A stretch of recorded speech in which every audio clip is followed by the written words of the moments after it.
Merhaba arkadaşlar. Bugün sizlerle yüksek performanslı ekiplerin nasıl oluşturulabileceğini konuşacağız. Ekiplerin ortak değerleri, iletişim biçimleri, çatışma yönetimi ve ekip ilkelerinin bir projenin başarısında nasıl etkili olduğunu bu videoda ele alacağız. Bu konunun en başında ele almamız gereken konu başlığı takım başlatma belgesi. İngilizce Team Charter diye geçen belge. Bir proje başladığında en temel ihtiyaçlardan biri ekibin birlikte çalışmasını kolaylaştıracak bir belge hazırlamaktır. Buna takım başlatma belgesi diyoruz. Bu belge ekibin hangi değerleri benimsediğini, iletişimde hangi yöntemleri tercih ettiğini, kararlarını nasıl alacağını ve anlaşmazlıkların nasıl çözüleceğini ortaya koyar. Ayrıca toplantıların zamanı, ortak çalışma saatleri gibi pratik düzenlemeler de burada netleşir. En önemlisi de bu belge sadece bir kez yazılıp rafa kaldırılan bir belge değil. Proje ilerledikçe gözden geçirilir ve güncellenir.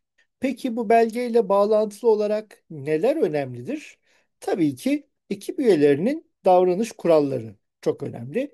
Bir ekibin sağlıklı ilerleyebilmesi için baştan bazı temel kuralların belirlenmesi gerekir. Bu kurallar hangi davranışların kabul edilebilir olduğunu, hangilerinin ise kabul edilemeyeceğini net bir şekilde ortaya koyar.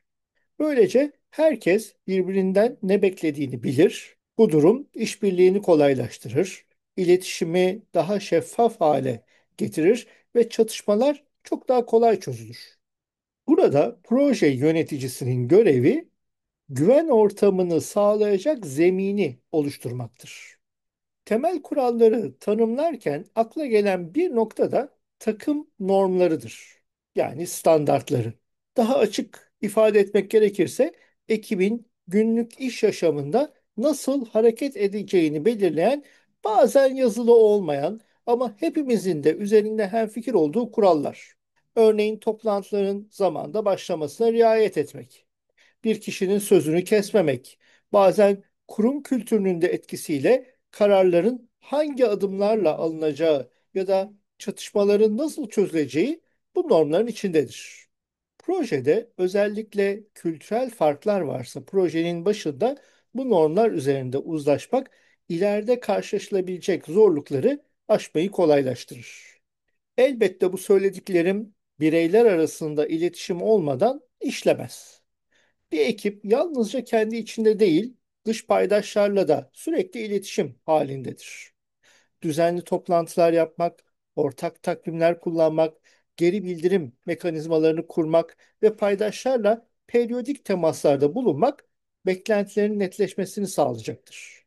Böylece ekip hem kendi içinde uyumlu çalışır hem de dışarıda güvenilir bir işbirliği ortamı kurar. İletişimle doğrudan ilgili olan bir diğer yetenek ise müzakere becerisidir. Ekip içinde roller, sorumluluklar, görevlerin öncelikleri ya da teslimatlar sık sık müzakere edilir. Bu yüzden her bir ekip üyesinin müzakere konusunda belli bir beceriye sahip olması gerekir. Bu durum hem ekip içindeki işbirliğini güçlendirir hem de dış paydaşlarla olan ilişkileri daha sağlıklı bir zemine oturtur. Fakat şunu biliyoruz ki müzakereler bazen yeterli gelmez ve bireyler arasında çatışmalar yaşanabilir. Her ekip sorumluluklar, zaman çizelgeleri ya da iş yükü gibi konularda çatışmalar yaşar. Burada önemli olan çatışmayı yok saymak değil, doğru şekilde yönetebilmektir.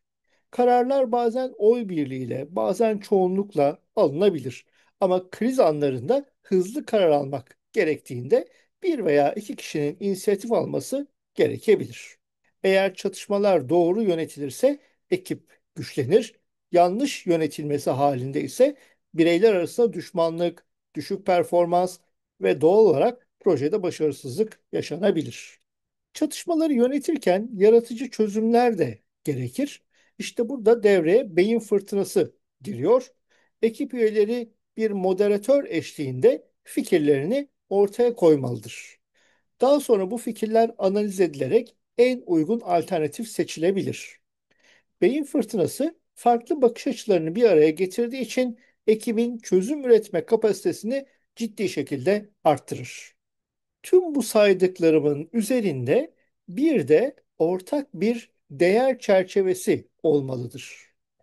Tam bu noktada PMI'nin etik kuralları bize yol gösterir. Sorumluluk bilinciyle hareket etmek, saygıyı temel almak, kararlarımızda adil olmak ve dürüstlükten asla ödün vermemek sadece bir proje yöneticisinin değil, tüm ekip üyelerinin sahip olması gereken değerlerdir.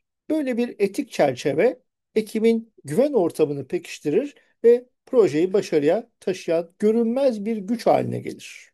Özetlersek, başarılı bir ekibin sadece teknik bilgiye sahip olması yeterli değildir. Ortak değerler, açık iletişim, iyi tanımlanmış kurallar, sağlıklı çatışma yönetimi ve etik ilkeler işin olmazsa olmazlarıdır. Son olarak ben yine size soruyorum. Sizin şirketinizde veya projelerinizde iletişime verilen önem ne kadar? Teknik bilgi kadar iletişime bütün paydaşlar önem veriyorlar mı? Çatışmalar mesela nasıl çözülüyor? Ayrıca takım başlatma belgesi hazırlıyor musunuz veya kullanıyor musunuz? Artı etik kurallarla ilgili söyleyecekleriniz varsa lütfen videonun altına yorumlar kısmına ekleyiniz. Bir başka videoda tekrar görüşmek dileğiyle. Hoşça kalın.